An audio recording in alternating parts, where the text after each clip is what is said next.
Divisibility rules of 3, 6 and 9. So the first is 3. Sum of digits is divisible by 3. Meaning that, let's see what it means by an example. The example we have is 23. So sum of digits. So the digits we have are 2 and 3. So adding them, sum of them becomes 5. The sum of digits is divisible by 3. 5 doesn't come in the table of 3, so therefore 5 is not divisible by 3. Hence 23 is not divisible by 3. Another example is 78. Sum of digits. So digits are 7 and 8. 7 plus 8 equal to 15. Is 15 in the table of 3? Yes, 15 comes in the table of 3. 5 3s are 15. So therefore 78 is divisible by 3. Another example is 562. Sum of digits. 5 plus 6 plus 2 equal to 13. Therefore 13 doesn't come in the table of 3. Therefore 562 is not divisible by 3. आज हम देखेंगे divisibility rules of 3, 6 and 9 के। तो पहला है 3। सम of digits जो है वो डिवाइड होने चाहिए 3 से। इसके लिए आपको 3 का टेबल आना चाहिए। पहला एग्जांपल है 23। सम ऑफ डिजिट्स मतलब जो डिजिट दिए हैं 2 और 3 उनको ऐड करना है। सो 2 + 3 होता है 5। क्या 5 आता है 3 के टेबल में? जी नहीं, 5 नहीं आता 3 के टेबल में, इसलिए 23 भी डिवाइड नहीं होता है 3 से। अगला एग्जांपल है 78। सम ऑफ डिजिट्स 7 + 8 होता है 15। क्या 15 आता है 3 के टेबल में? हाँ जी आता है। 3 5 15, इसलिए 78 भी डिवाइड हो सकता है 3 से। आखिरी एग्जांपल है 562। 5 + 6 + 2 होता है 13।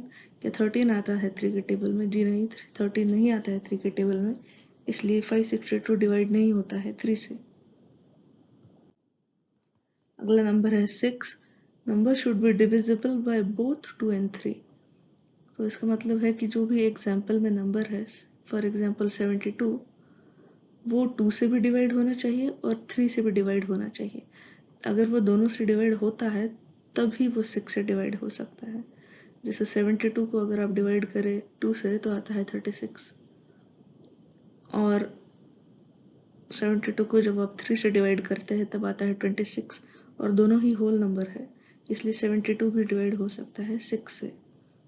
6. Number should be divisible by both 2 and 3.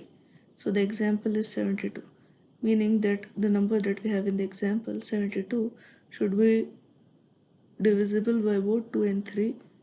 So 72 divided by 2 becomes 36 and 72 divided by 3 becomes 26. As these are both whole numbers, therefore 72 is divisible by 6. The next example is 91. 91 is not divisible by 2. Therefore, we don't need to divide it by 3. As 91 is not divisible by 2, it won't be divisible by 6.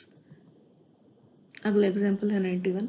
91 को अगर हम 2 से divide करें तो नहीं कर पाएंगे, whole number नहीं मिलेगा, इसलिए 91 डिविजिबल नहीं होता है 6 से, क्योंकि वो 2 से ही नहीं हो रहा है, तो 3 से करके देखने की ज़रूरत भी नहीं है। The next example is 894. 894 is divisible by 2. It becomes 447. 894 divisible by 3, it becomes 298. As we have whole numbers as answer, therefore 896 is divisible by 6. अगला एग्जाम्पल है 894।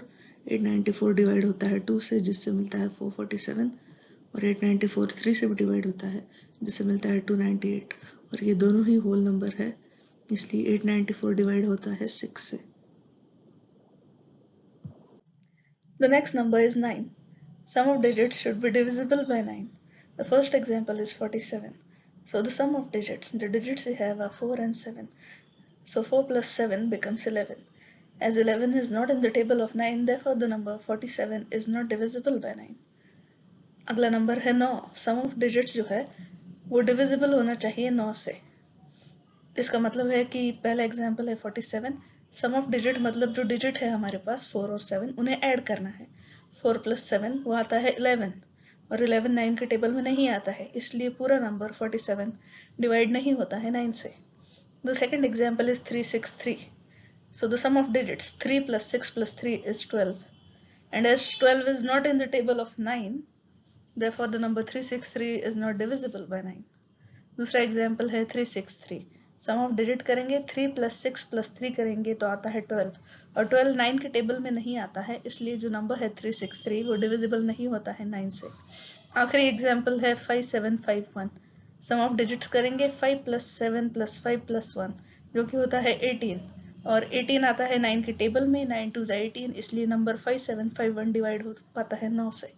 The last example is 5751. So the sum of digits is 5 + 7 + 5 + 1, which is 18, and 9 2 18. Therefore the number 5751 is divisible by 9.